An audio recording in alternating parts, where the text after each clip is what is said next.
Deep in a lush green forest, where sunbeams danced through swaying branches, lived a large brown bear named Dabdoob. Like all bears, Dabdoob had an insatiable sweet tooth and an absolute love for honey.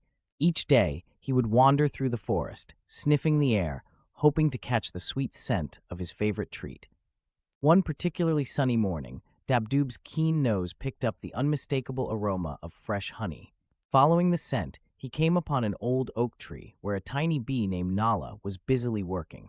The tree trunk was home to her colony's hive, where they had spent months collecting nectar and producing the finest honey in the forest. Dabdoob's mouth began to water as he watched Nahla and her fellow bees flying in and out of their hive. Without thinking much about the bee's hard work, he began to climb the tree, his powerful claws digging into the bark. But just as he reached for the hive, Nahla buzzed directly in front of his nose. Stop right there, Mr. Bear. This honey isn't just food. It's our home and our winter survival. Dabdoob, surprised by the brave little bee, paused his climb. But I'm so hungry, and honey is my favorite thing in the whole world. Nahla, seeing the genuine longing in the bear's eyes, had an idea. Instead of destroying our home, why don't you help us protect it? In return, we'll share some of our honey with you regularly. The bear's eyes lit up with interest.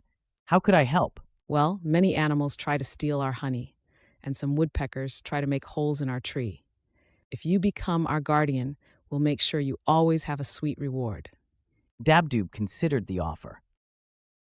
I accept. It was better than getting stung by hundreds of angry bees, and the promise of regular honey was very appealing. From that day forward, Dabdoob became the official guardian of the bee colony. He would patrol around the old oak tree, keeping away honey-seeking creatures and warning the bees of approaching storms.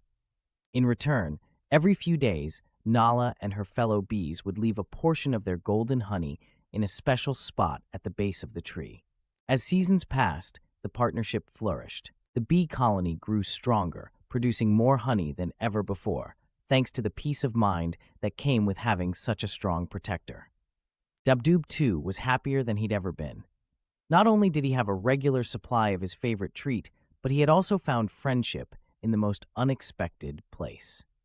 Other forest animals watched this unusual friendship with amazement.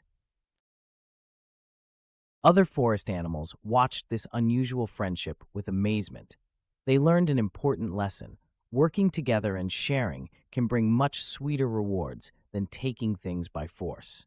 Soon, other bears and bee colonies throughout the forest began forming similar partnerships. As the sun sets each evening, you can still find Dabdoob sitting contentedly near the old oak tree, with Nahla resting on his nose, both enjoying the peaceful end to another day in their forest home.